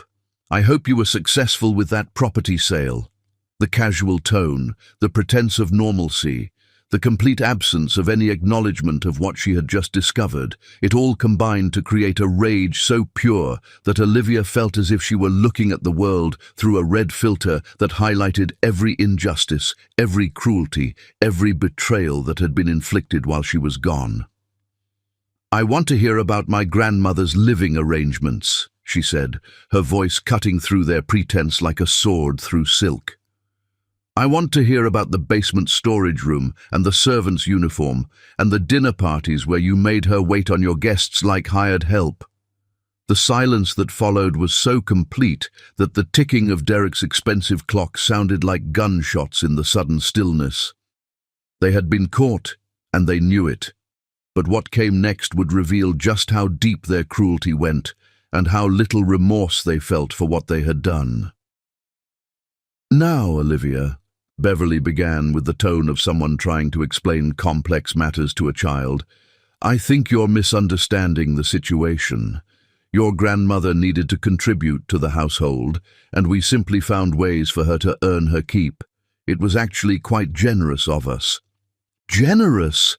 The word exploded from Olivia's throat with such force that it seemed to shake the Christmas decorations on the mantelpiece. "You call making a 78-year-old woman sleep in a basement storage room generous? You call forcing her to wear a maid's costume while she serves your dinner guests generous?" The mask of false politeness finally slipped from Derek's face, revealing the ugly truth that had been lurking beneath the surface all along.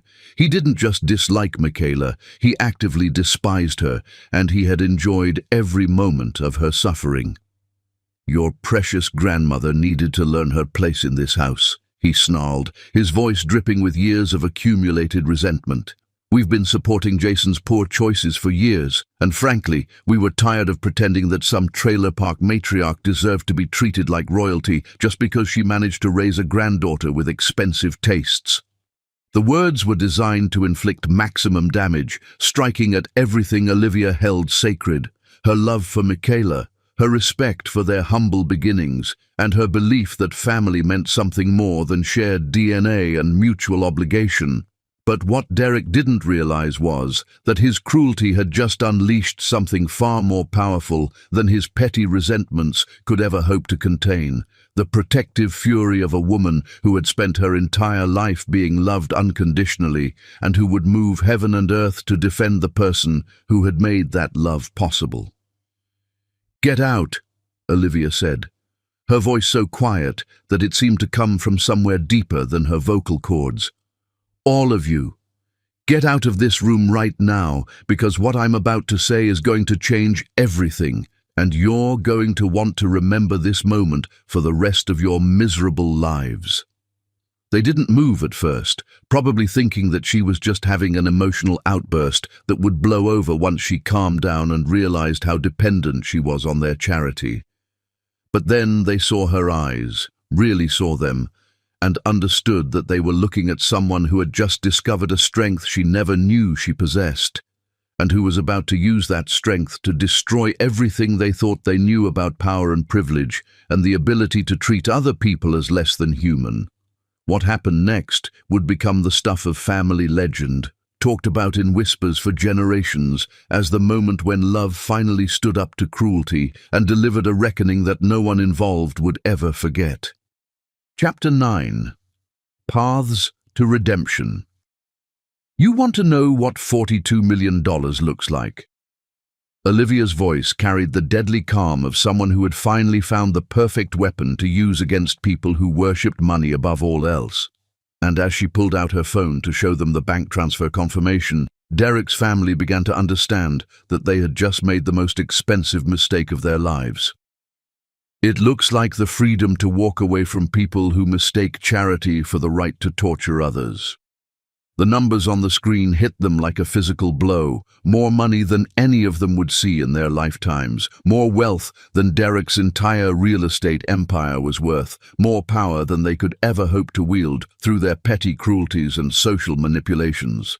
In that moment, they realized that the woman they had been treating as a desperate beggar was actually an heiress who no longer needed anything they had to offer. But it was what Olivia said next that truly shattered their world and exposed the ugly truth about what kind of people they had chosen to become when they thought no one with power was watching. "Every single day for the past month, while I was working 16-hour days to save this family from financial ruin, you were systematically destroying the most precious person in my world for your own entertainment." Her voice grew stronger with each word, fueled by a righteous anger that had been building since the moment she found Michaela shivering on those concrete steps. "You took a woman who raised me to believe in the goodness of humanity, and you tried to break her spirit just because you could." Beverly's face had gone white as printer paper, and she was clutching her wineglass with hands that shook as the full implications of their situation began to dawn on her. They had burned bridges with someone who could have lifted their entire family to heights they had never imagined possible, all for the temporary satisfaction of inflicting pain on someone who had never done them any harm. "Now wait just a minute," Derek began, his voice taking on the wheedling tone of someone who suddenly realized that all the power in the room had shifted to the person he had been targeting. "I think there's been a misunderstanding here. We were just trying to teach her some independence, help her contribute to the household." "Stop!" The single word cracked like a whip, silencing Derek's pathetic attempt at justification with such authority that even his own children flinched. "Do not insult my intelligence by pretending this was anything other than systematic cruelty designed to break the spirit of a woman who committed the unforgivable crime of loving you like family." Olivia's eyes swept across the room, taking in each face and memorizing every expression of guilt and desperate calculation as they realized that their victim had become their judge, and that the sentence was about to be far worse than they had ever imagined possible. "You made her wear a servant's costume," she continued, her voice building to a crescendo that seemed to make the very walls tremble with the force of her fury.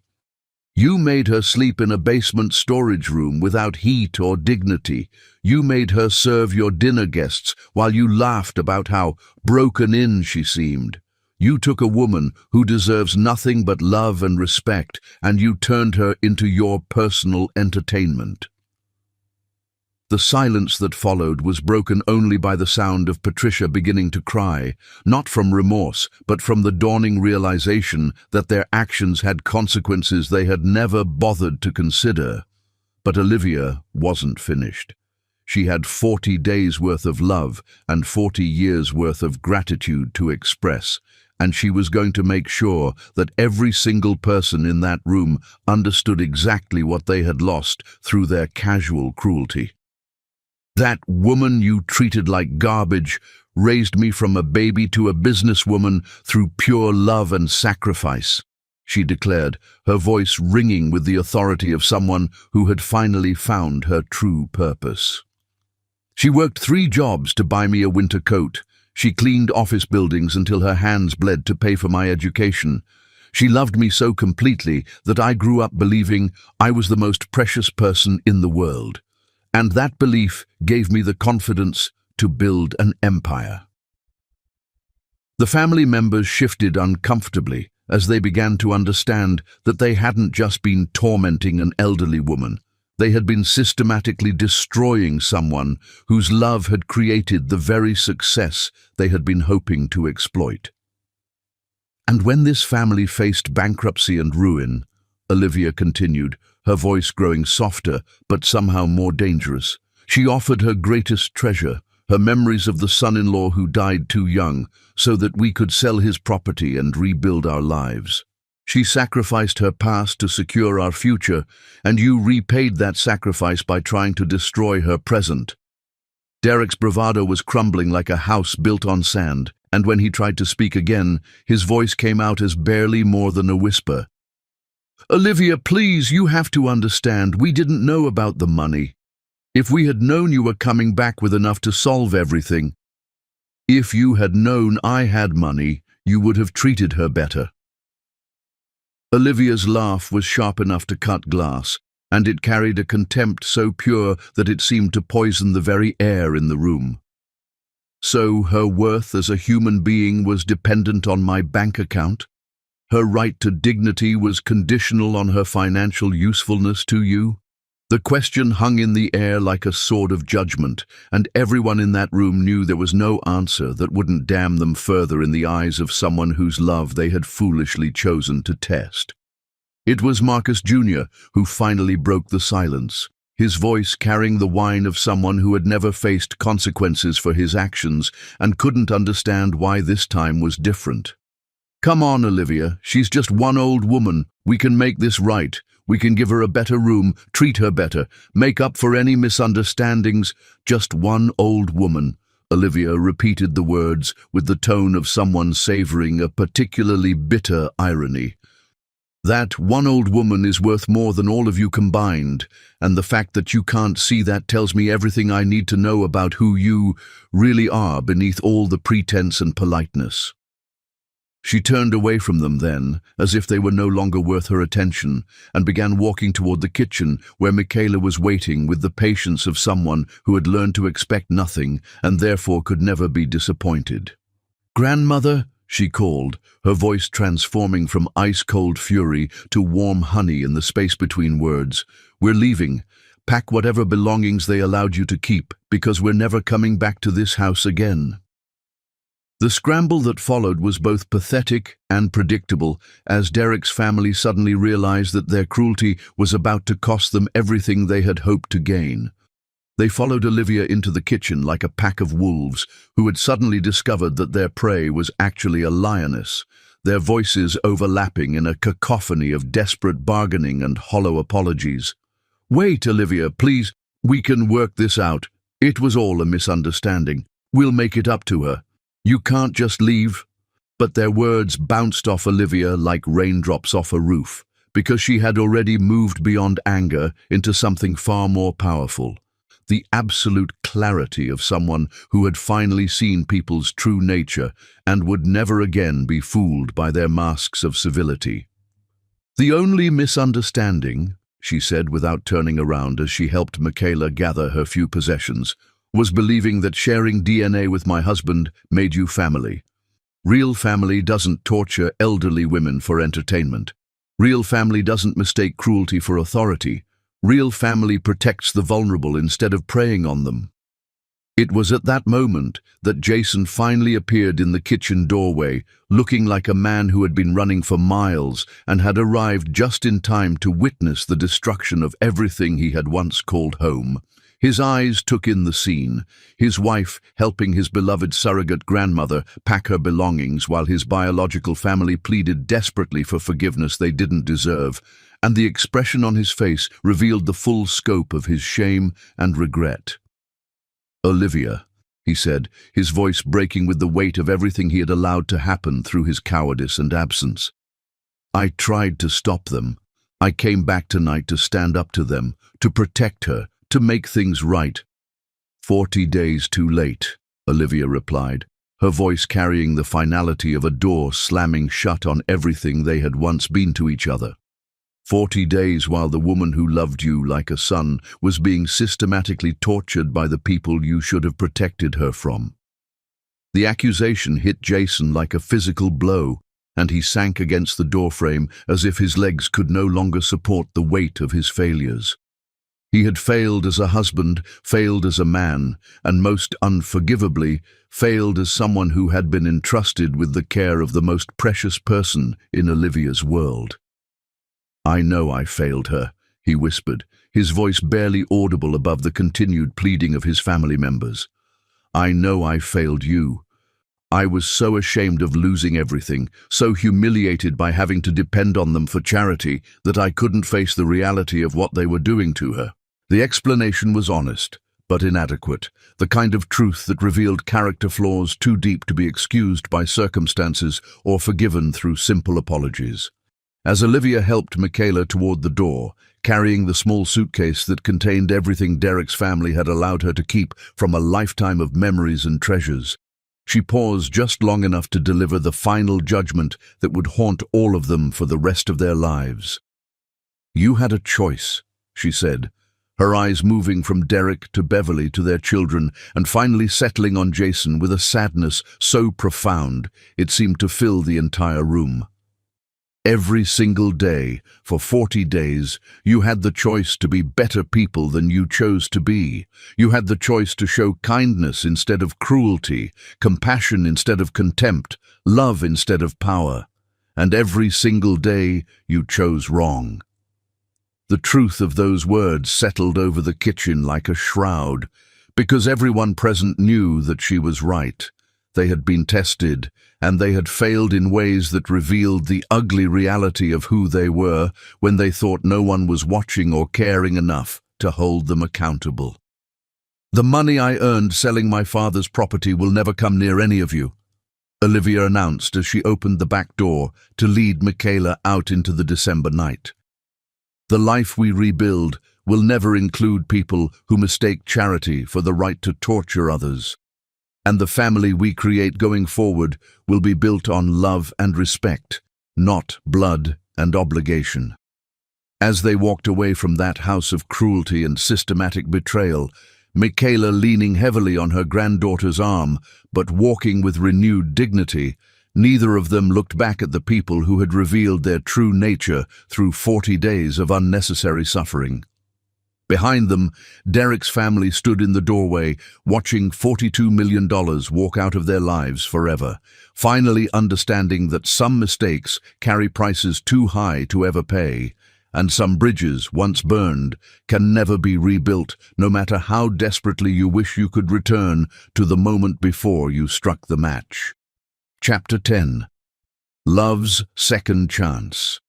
3 months after the Christmas Eve that had revealed the true cost of betrayal, Olivia found herself sitting in the sunroom of their new Manhattan penthouse, watching her grandmother tend to a garden that bloomed with the same resilience that had carried them both through the darkest chapter of their lives. The morning light streaming through the windows cast everything in gold, creating the kind of peace that can only come after surviving a storm that threatened to destroy everything you thought you knew about love, loyalty, and the power of forgiveness to heal wounds that seemed too deep for any medicine to reach.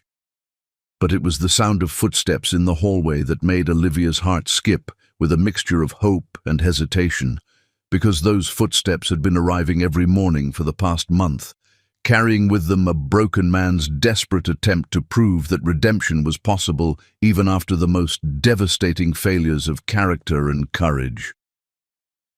"Mrs. Blake's," Jason's voice carried through the morning air with the humility of someone who had learned that respect must be earned anew every single day, even from the people who had once loved you unconditionally. "I brought your favorite tea from that little shop in Chinatown, and some of those almond cookies that remind you of the ones your mother used to make." The small offerings had become a daily ritual, not grand gestures designed to buy forgiveness, but quiet acts of service that spoke to a man's understanding that love was built through countless moments of thoughtfulness rather than dramatic declarations of remorse. Michaela looked up from her roses with eyes that had regained their spark, but still carried the wisdom that comes from surviving systematic cruelty and choosing grace over bitterness in its aftermath. "Thank you, dear boy," she said, her voice carrying the same warmth it had always held for him, though now it was tempered with something deeper, the careful affection of someone who had learned to protect her heart while still keeping it open to the possibility of healing. "Would you like me to help with the garden today?" Jason asked, his hands already reaching for the gardening tools, as if staying busy could somehow balance the scales of everything he had failed to do when action mattered most. It was a question he asked every morning, and every morning Michaela's answer revealed a little more about the complex process of rebuilding trust after it had been shattered by abandonment and cowardice. The 3 months since Christmas Eve had been a masterclass in the difference between punishment and consequences, between revenge and justice, between the easy path of cutting people off completely and the harder work of creating space for genuine redemption to take root and grow. "Jason," Michaela said, setting down her pruning shears with the deliberate care of someone about to deliver wisdom that had been earned through suffering. "Sit with me for a moment. There's something I need you to understand about forgiveness, and about the work that real love requires when it's been tested by betrayal." He settled into the chair beside her with the careful movements of someone who had learned not to take any kindness for granted, his eyes fixed on her face with the desperate attention of a student whose entire future depended on understanding the lesson being offered. "I forgave you the moment I saw you sleeping on the floor beside my bed," Michaela began, her voice carrying the authority of someone who had spent a lifetime learning how to transform pain into wisdom. "Not because you deserved it, and not because what happened to me wasn't devastating and wrong, but because holding on to anger was poisoning the very love that had sustained me through 40 days of systematic cruelty. The words hit Jason like a physical blow, and Olivia watched from the doorway as her husband's face crumpled with the weight of understanding just how much grace he had been given by someone who owed him nothing but contempt. "But forgiveness," Michaela continued, "is not the same thing as trust. Forgiveness is a gift I give myself to free my heart from bitterness. Trust is something you must rebuild through consistent action, day after day, choice after choice, until the person who abandoned me in my darkest hour becomes someone I can rely on, never to abandon me again." The distinction was crucial, and Olivia felt her own understanding of their situation shift as she recognized the wisdom in her grandmother's approach. This wasn't about pretending the betrayal had never happened or minimizing the damage it had caused. This was about creating a path forward that honored both the pain that had been inflicted and the possibility that people could genuinely change when they were forced to confront the true cost of their failures. "Every morning when you bring me tea," Michaela said, her weathered hands reaching out to cup Jason's face with the same maternal tenderness she had shown him during their happiest times, "you're not just bringing tea.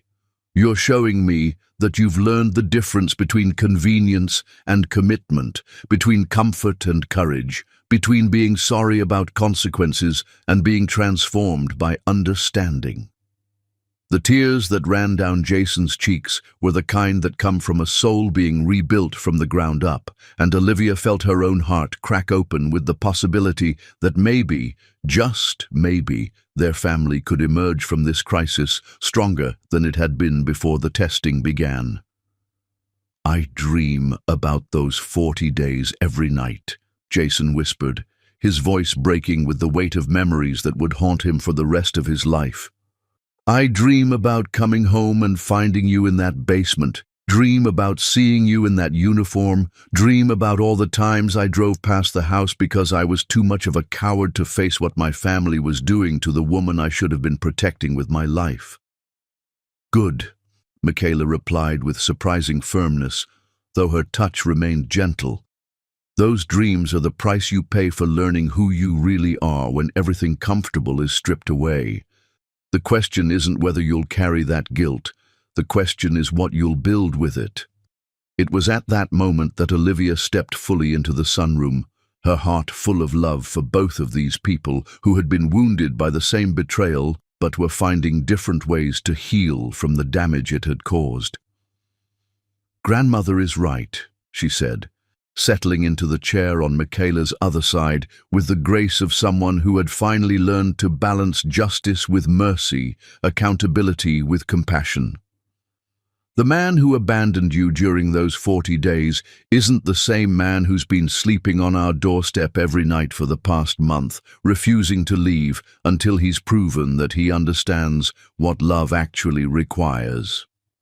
The admission was both an acknowledgement of the progress Jason had made and a recognition that their marriage would never again be the easy, comfortable partnership it had been before they were tested by poverty and the true nature of people they had trusted. "But it will be stronger," Michaela said, her voice carrying the prophetic authority of someone who had lived long enough to see love tested and refined by fire until it became something that could survive any storm. "Love that has been broken and rebuilt is always stronger than love that has never been challenged, because it's built on truth instead of assumptions, on choice instead of convenience, on commitment instead of comfort." The months that followed became a testament to the transformative power of second chances earned through consistent action rather than hollow promises. Jason didn't just apologize, he became a different man, one whose understanding of family had been forged in the crucible of nearly losing everything that mattered due to his own failures of courage and character. He learned to cook Michaela's favorite meals and served them with the reverence of someone who understood that every act of kindness was both a privilege and a responsibility. He learned to anticipate her needs before she expressed them, to offer support without being asked, to show up consistently even when showing up was uncomfortable or inconvenient. Most importantly, he learned to stand up to people who mistook his kindness for weakness, his humility for surrender, his commitment to family for something they could exploit or manipulate. When Derek called 6 months later, desperate and humbled by financial troubles of his own, Jason's response was swift and final. "The woman you tortured is now the queen of this family, and anyone who wants access to our lives must first prove they understand that her dignity is non-negotiable." The transformation wasn't just personal, it was foundational, creating a new understanding of what family meant that would guide every decision they made for the rest of their lives together. By their 4th anniversary, the penthouse had become a sanctuary where love was expressed through daily acts of service and protection rather than grand romantic gestures. Michaela held court in her sunroom garden, dispensing wisdom to the young business leaders who sought her counsel and the family friends who had learned that her approval was the highest honor their social circle could bestow. Olivia's business empire had grown beyond her wildest dreams, built on the foundation of confidence that came from knowing she was loved unconditionally by the 2 people who mattered most. Every deal she closed, every barrier she broke, every success she achieved was a testament to the power of being raised by someone who saw potential where others saw limitations. And Jason had become the man he was always capable of being, but had never been forced to become, someone whose strength was measured not by his ability to accumulate wealth or command respect, but by his willingness to serve the people he loved, even when no one was watching or rewarding him for his efforts. "Do you ever regret it?" Olivia asked one evening as they sat together in the garden, watching the sunset paint the Manhattan skyline in shades of gold and crimson that reminded them of happier times and promised even better ones to come. "Regret what, baby girl?"